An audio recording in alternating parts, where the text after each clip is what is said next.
तो केरल में कल ये भीषण विमान हादसा हुआ था। दुबई से आ रहा एयर इंडिया का विमान दुर्घटनाग्रस्त हो गया था। इस हादसे में मरने वालों की जो संख्या है वो बढ़कर अब 18 हो गई है, जबकि 127 यात्री घायल हैं। विमान में कुल मिलाकर 190 लोग सवार थे। केरल के कोझिकोड एयरपोर्ट पर यह हादसा हुआ। एयर इंडिया एक्सप्रेस का विमान रनवे से फिसल गया। बहुत ही ज्यादा बरसात हो रही थी। लैंडिंग के वक्त रनवे से इसी वजह से फिसल गया यह विमान। फिसल कर 35 फीट खाई में जा गिरा। और दुबई से कोझिकोड ये विमान आ रहा था। 190 यात्री इसमें सवार थे। एयर इंडिया का विमान 3 हिस्सों में टूट गया। बहुत ही बुरी तरह से क्षतिग्रस्त। ये तस्वीरें आप देखिए, बहुत ही दिल दहला देने वाली। कुल मिलाकर 190 यात्री इसमें सवार थे। प्रधानमंत्री मोदी ने हर मदद का भरोसा दिया है और केंद्र सरकार लगातार राज्य सरकार से संपर्क बनाए हुए है। डीजीसीए समेत 2 टीम इस हादसे की जांच कर रही हैं। और कोझिकोड हवाई अड्डे को लेकर बता दें आपको, बहुत बड़ा खुलासा हुआ है। कोझिकोड हवाई अड्डा पहले से ही हाई रिस्क घोषित किया गया था। 2011 में ही सरकार ने कोझिकोड हवाई अड्डे को हाई रिस्क घोषित किया था।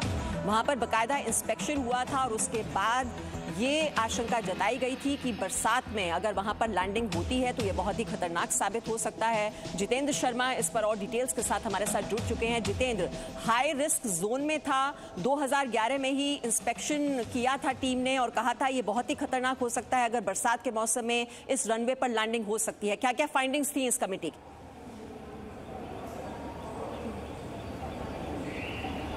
देखिए, जब डीजीसीए ने जब ये फाइंडिंग की थी एयरपोर्ट की, जब सेफ्टी के अंडर इसको जाकर के इंस्पेक्ट किया गया था तो उसमें बताया गया था कि वहाँ पर जो 2 रनवे है 28 और 10, इनमें 10 जो रनवे है वो काफ़ी ख़तरनाक है और वो सेफ्टी लैंडिंग के लिए सेफ़ नहीं है।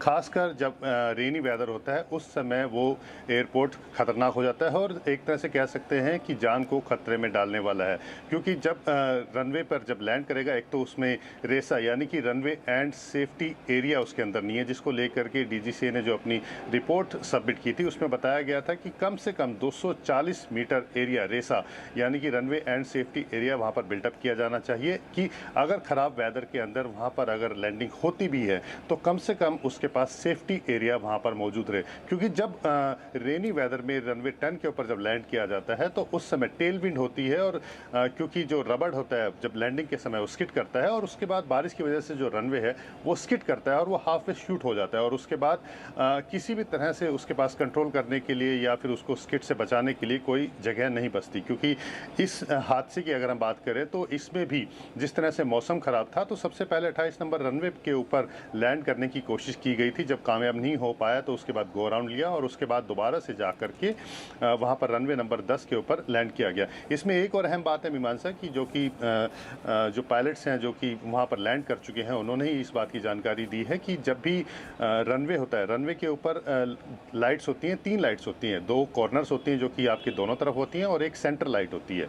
वो सेंटर लाइट आपको इस तरह के वेदर में खासकर आपको लैंड करने में काफ़ी मदद करती है, लेकिन इस एयरपोर्ट के ऊपर वो जो सेंटर लाइट है वो भी नहीं थी। इस सिचुएशन को जो पायलट्स हैं वो ब्लैक होल अप्रोच कहते हैं, यानी कि बिल्कुल ब्लाइंड सिचुएशन होती है। आपका एयरक्राफ्ट सेंटर में है, रनवे के है या नहीं है, इस बात की कोई जानकारी नहीं होती है। और खासकर जब रेनी वेदर होता है, जिस तरह की वो पहाड़ी एरिया है, क्योंकि पहाड़ी के ऊपर वो रनवे बना हुआ है, टेबल टॉप इसको कहते हैं, और जब वो लैंड कर रहा होता है और इस तरह का मौसम होता है तो उस समय एक तरह से कहा जा सकता है कि ब्लाइंड सिचुएशन बन जाती है। आपके पास भले ही आपको ऊपर से देखिए, बहुत ही अहम फाइंडिंग्स, और 2011 में ये फाइंडिंग्स जब हो गई थी तो आखिरकार इस पर फिर अमल क्यों नहीं हुआ? हमारे साथ एविएशन एक्सपर्ट सनत कौल भी हैं। सनत कौल जी, ये जो सेफ्टी एरिया होना चाहिए था वो नहीं था। जो 3 लाइट्स इसमें जो ये रिपोर्ट में ये हुई थी फाइंडिंग कि 3 लाइट्स में से जो सेंट्रल लाइट है वो भी होनी चाहिए, जो इस तरह की लैंडिंग में मददगार साबित होती है जब वहां पर बरसात हो रही हो। ये लाइट भी वहां पर नहीं थी। तो ये फिर काम क्यों नहीं किया जाता है? जो फाइंडिंग्स में जो अहम जो ये रिपोर्ट्स होती हैं, तो फिर अमल क्यों नहीं? हम हादसे को हम बचा सकते थे होने से। जी देखिए, बेंगलोर में भी ऐसी टेबल टॉप एयरपोर्ट था, वहाँ भी एक हादसा हुआ था कई साल पहले। तो अब ये सवाल उठता है कि इसको सीरियसली नहीं लिया गया। दूसरा सवाल ये है कि ये जो टेबल टॉप एयरपोर्ट अभी डिस्क्राइब किया गया है, ये डेंजरस एयरपोर्ट हैं। चलिए कालीकट में डिमांड होगी, वहाँ लोग रहते हैं इसलिए वहाँ चाहते हैं इंटरनेशनल एयरपोर्ट होना चाहिए। बट जब वेदर खराब होता है और पीछे से जो कहलाती है टेल विंड की 15 किलोमीटर की है, जिससे धक्का लगता है हवाई जहाज को और लैंडिंग में दिक्कत होती है, तो इस वक्त जो ज़रूरी चीज़ थी वो डाइवर्ट करना था। इस एयरपोर्ट को खाम चलाने की ज़रूरत नहीं थी। कुछ मॉनसून पीरियड के लिए इसको either बंद कर दीजिए या जब वेदर खराब होता है तो डाइवर्ट करिए। अब ये डिसीजन एक नॉर्मल डिसीजन हो सकता है या फिर जब हर एक लैंडिंग पे पायलट का डिसीजन हो सकता है। पायलट ने जो डिसाइड किया अभी वो उनके ऊपर, और एयर ट्रैफिक कंट्रोल ने क्या बोला वो ब्लैक बॉक्स में मिलेगा। जो ब्लैक बॉक्स हर एक एयरक्राफ्ट में होता है वो अभी ढूंढेंगे, वो मिल जाएगा, क्रैश में कहीं मिलेगा। उसके बाद उसको एग्जामिन करेंगे और एक इंक्वायरी कमीशन बैठाई हुई है, वो बताएगी। पर आपका जो पहला सवाल था कि ये टेबल टॉप एयरपोर्ट्स क्यों अलाउ कर रहे हैं, इसका सवाल का जवाब तो मैं नहीं दे सकता हूं, पर यह है कि 3 एयरपोर्ट्स हिंदुस्तान में अभी टेबल टॉप हैं। एक में क्रैश हो चुका है, एक ये है और एक मिजोरम में है। इसके लिए सीरियसली सोचना चाहिए कि क्या कर सकते हैं। आइदर इनको बंद कर दें या जब वेदर खराब है उस वक्त नहीं अलाउ करें, क्योंकि ऐसा हादसा होना फिर हो सकता है किसी टेबल टॉप पे। जी बिल्कुल सनत कौल जी, अगर इस तरह के हादसे अब बार बार हो रहे हैं और हमें जो पुराने हादसे हैं उनसे जरूर सबक लेना चाहिए। जब बेंगलुरु एयरपोर्ट पर यह हादसा हुआ, रनवे पर इसी तरह से ये विमान स्किड किया था और 150 से ज्यादा लोगों की जान उसमें चली गई थी। तो फिर क्या ऐसे खराब मौसम में जो टेबल टॉप एयरपोर्ट्स हैं वो इतने खतरनाक अगर हैं, वो हाई रिस्क जोन में हैं, तो फिर क्या किया जाना चाहिए कि इस तरह के हादसे आगे ना हो? इसकी जो पूरी इनसाइड स्टोरी है वही हम समझने की कोशिश कर रहे हैं कि आखिरकार कैसे हुआ ये हादसा।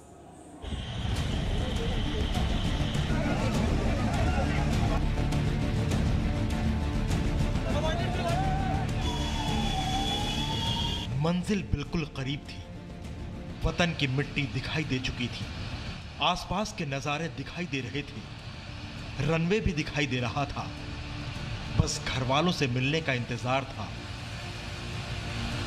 लेकिन नियति को कुछ और ही मंजूर था।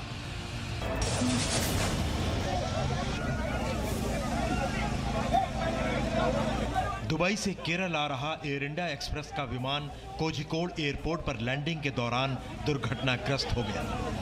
हादसा इतना भयानक था कि विमान के 3 टुकड़े हो गए। वक्त शुक्रवार शाम 7:40। जगह कोझिकोड एयरपोर्ट, केरल। हवाई जहाज air India express flight 91344।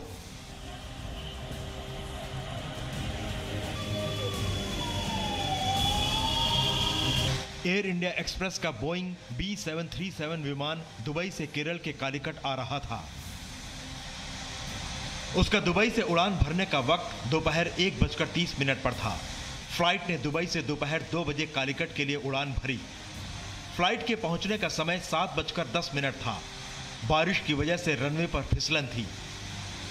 Kozhikode airport के रनवे पर पहली कोशिश में फ्लाइट लैंड नहीं हो सकी, लेकिन लैंडिंग की दूसरी कोशिश घातक साबित हुई। जैसे ही विमान ने लैंडिंग की, विमान रनवे पर फिसल गया। इसी वजह से प्लेन रनवे के आगे निकल गया और 35 फीट नीचे गिर गया, जिससे विमान 3 टुकड़ों में टूट गया। വിമാനം 3 കഷ്ണമാണ്. ആ 3 കഷ്ണത്തിനുള്ളിലും 3 ഫുൾ ആൾക്കാരുണ്ട്. പിന്നെ പകുതി ഒരു കുട്ടികളാണ്. 2 വയസ്സ് മുതൽ 8 വയസ്സ് വരെയുള്ള കുട്ടികളൊക്കെ ഉണ്ട്. गनीमत यह रही कि हादसे के बाद विमान में आग नहीं लगी, नहीं तो हादसा और ज्यादा भयानक हो सकता था। हादसे में विमान 2 जगहों से टूट गया। विमान का आगे और पीछे का हिस्सा टूटकर अलग हो गया। इस तस्वीर को देखकर आपको हादसे की गंभीरता का अंदाजा लग जाएगा। यह प्लेन के आगे का अंदर का हिस्सा है। प्लेन की सीट टूटकर बिखरी हुई है। अंदर प्लेन पूरा चकनाचूर हो चुका है। विमान में 190 लोग सवार थे। इसमें से 10 बच्चों सहित 174 यात्री थे। 2 पायलट और 4 केबिन क्रू थे। विमान हादसे में दोनों पायलट की भी मौत हो गई, लेकिन केबिन क्रू के सभी 4 सदस्य सुरक्षित हैं। माननीय प्रधानमंत्री जी थोड़ा समय पहले मेरे से बात किया था, इसकी जानकारी उन्होंने ली है और केरल का मुख्यमंत्री से भी उन्होंने बात किया है और सब तरह का मदद और सरकार की सभी तरह का जो रिलीफ ऑपरेशंस के लिए भारत सरकार सब तरह का मदद करेंगे, ये उन्होंने कहा है। अब सवाल यह है कि रनवे पर फिसलने से विमान 35 फीट नीचे कैसे गिर गया। इसका जवाब है ये तस्वीर। कोझिकोड एयरपोर्ट का रनवे टेबल टॉप है, यानी ये पहाड़ी या पठार पर बना हुआ है जिसके चारों तरफ घाटी होती है। यही वजह है कि क्रैश लैंडिंग के बाद विमान फिसलते हुए 35 फीट नीचे घाटी में गिर गया।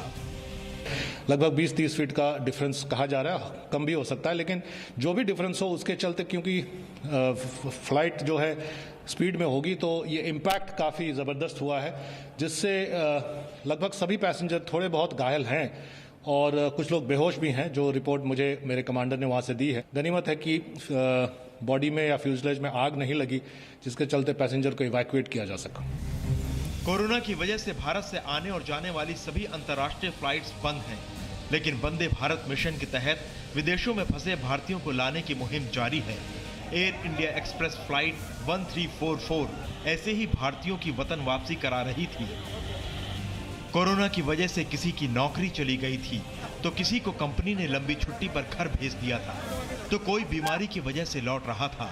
किसने सोचा था वतन वापसी का चंद घंटे का सफर मौत के अनंत काल सफर में बदल जाएगा।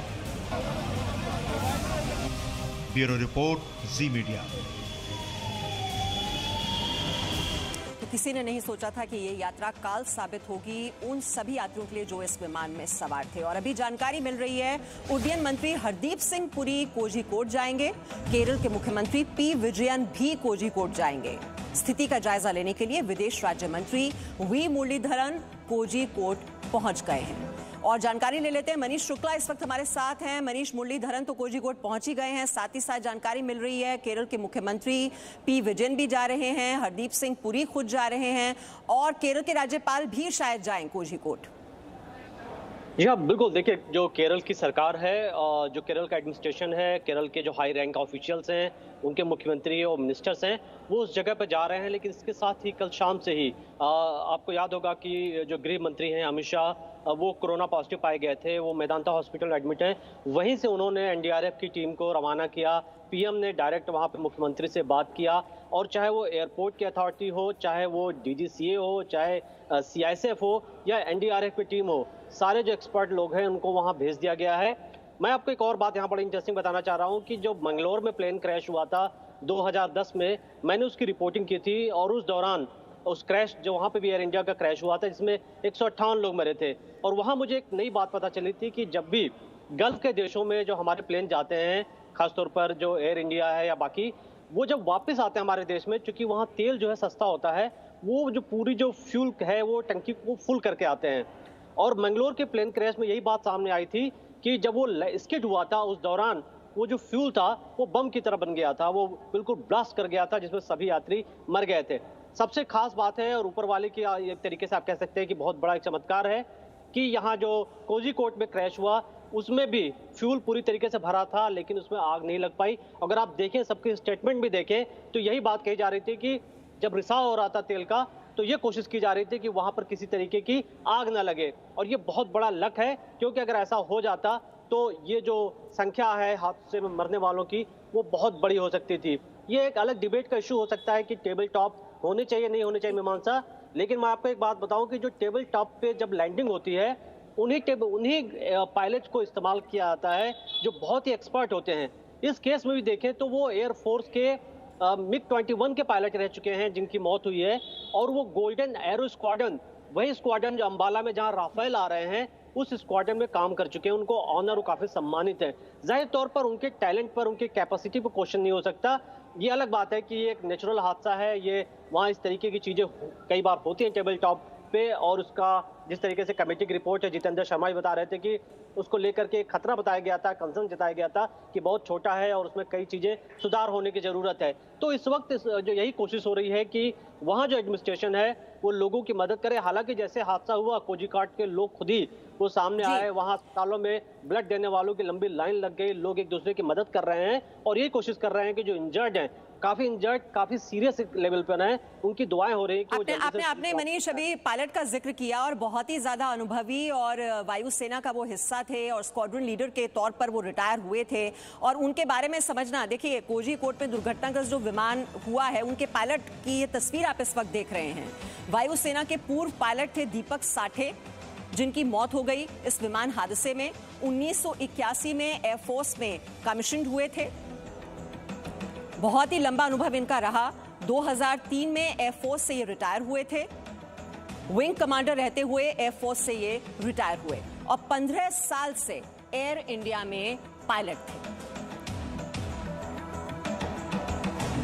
तो बहुत ही लंबा अनुभव, और इसीलिए कहा जा रहा है कि ये तो उनकी सूझबूझ रही जो उन्होंने इस तरीके से, अगर ये विमान नीचे गिरा और उसमें आग लग जाती तो बहुत ज्यादा नुकसान हो सकता था। अभी तो 18 लोगों की मौत हुई है, सोचिए 150 लोग उस विमान में, 190 लोग सवार थे, और ऐसे में अगर ये हादसा होता और वहां पर आग लग जाती तो कितने लोगों की वहां पर जान जाती। और ये जो अगला हिस्सा है सिर्फ वो क्षतिग्रस्त हुआ और उसी में ये पायलट भी थे और उसी में उनकी मौत हो गई। जो को पायलट थे उनकी भी मौत हो गई। एक छोटे से ब्रेक के लिए यहाँ पर रुकेंगे और आगे देखिए केरल में विमान यात्रियों से विश्वासघात।